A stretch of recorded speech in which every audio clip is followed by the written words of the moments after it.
মাননীয় ধর্ম উপদেষ্টা। আসলে ধর্ম উপদেষ্টা এটা ওনার সবচেয়ে ছোট্ট পরিচয়। ওনার সবচেয়ে বড় পরিচয় তিনি আমাদের আল্লামা খালেদ হোসেন। বাংলাদেশে আমাদের একজন কওমি অঙ্গনে একজন ডক্টর আফম খালিদ আছেন, এটাই হলো ওনার সবচেয়ে বড় পরিচয়। তিনি বাংলাদেশের একজন স্বনামখ্যাত মুহাদ্দিস, তিনি বাংলাদেশের একজন প্রথিতযশা লেখক এবং গবেষক। আমাদের আলেমদের মধ্যে মানে চলমান সময়ে যাদের ক্ষুরধার লিখনি একাধারে লিখে গিয়েছে বছরের পর বছর, তার মধ্যে হযরতের নাম একেবারে শীর্ষ কাতারে। আল্লাহ পাক রব্বুল আলামিন হযরতের হায়াতকে বরকতের সাথে দীর্ঘায়িত করেন এবং হযরতের বরকতকে আল্লাহ পাক রব্বুল আলামিন জাতির জন্য ব্যাপক করেন।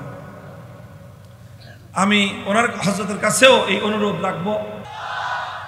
লক্ষ্য করেন, দেখেন যখন এরকম একটা পরিস্থিতি তৈরি হলো, বাংলাদেশের আগস্ট বিপ্লব, বাংলাদেশের আগস্ট বিপ্লব, এটাকে এদেশের মানুষ দ্বিতীয় স্বাধীনতা বলে আখ্যায়িত করেছে। অর্থাৎ আগস্ট বিপ্লবের সঙ্গে বাংলাদেশের অস্তিত্বের সম্পর্ক। আগস্ট বিপ্লব যদি ব্যর্থ হয়, বাংলাদেশের স্বাধীনতা বিপন্ন হবে। আগস্ট বিপ্লব যদি ব্যর্থ হয়, বাংলাদেশ অঙ্গরাজ্যে পরিণত হবে। আগস্ট বিপ্লব যদি ব্যর্থ হয়, বাংলাদেশ বিরোধী শক্তিরা বাংলাদেশটাকে ছিঁড়ে খুলে খাবে। এই জন্য আগস্ট বিপ্লবের পর এদেশের আলেম সমাজ খুবই চৌকান্না সচেতন যে আমাদের এমন কিছু করা সমীচীন হবে না যে কারণে দেশের বর্তমান যে একটা পরিস্থিতি, খুবই বর্তমান একটা অস্বাভাবিক এবং একটা সাময়িক একটা সরকার ব্যবস্থার মধ্য দিয়ে বাংলাদেশকে অতিক্রম করতে হচ্ছে। এই পরিস্থিতিতে কোনো ধরনের সংকট তৈরি হওয়া, কোনো ধরনের সরকারের উপর অতিমাত্রায় চাপ তৈরি করে নিজেদের দাবি দাওয়া আদায় করা, এটাকে আমরা মনে করি একটা সুযোগ সন্ধানী কাজ।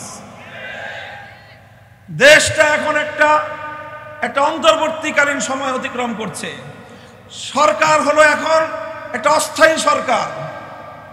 তো একটা অন্তর্বর্তীকালীন সময় অতিক্রমকারী একটা দেশের একটা অস্থায়ী সরকারকে যদি সুযোগ পেয়ে যারা দাবির পরে দাবি তুলতে চায়, দাবির পরে দাবি তুলতে চায়, এটা অবশ্যই সুযোগ সন্ধানী একটা কাজ।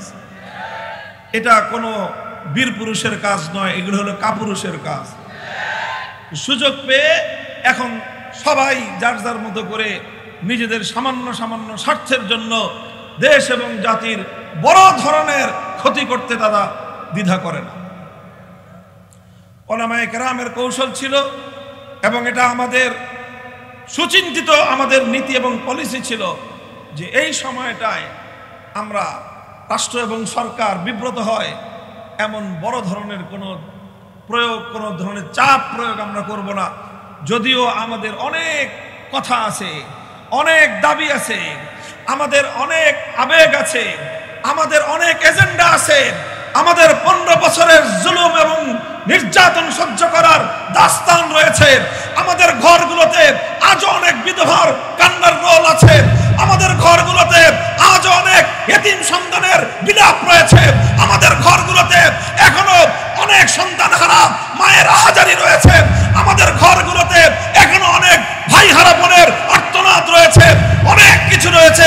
সব কষ্ট বুকে চাপা দিয়ে আমরা শুধুমাত্র দেশ, জাতি এবং ইসলামের স্বার্থে এই সময়টাকে সুযোগ সন্ধানী হিসেবে আমরা ব্যবহার করতে চাই না। আর না হলে এদেশের আলেম সমাজের সেই সামর্থ্য রয়েছে, এদেশের আলেম সমাজের সেই সামর্থ্য রয়েছে যে আলেম সমাজ নিজেদের দাবিগুলো বুকে পাড়া দিয়ে আদায় করতে পারে, কিন্তু সেটা হবে দুর্বল সময়ে রাষ্ট্রের সঙ্গে ভীরুতা এবং কাপুরুষতার আচরণ।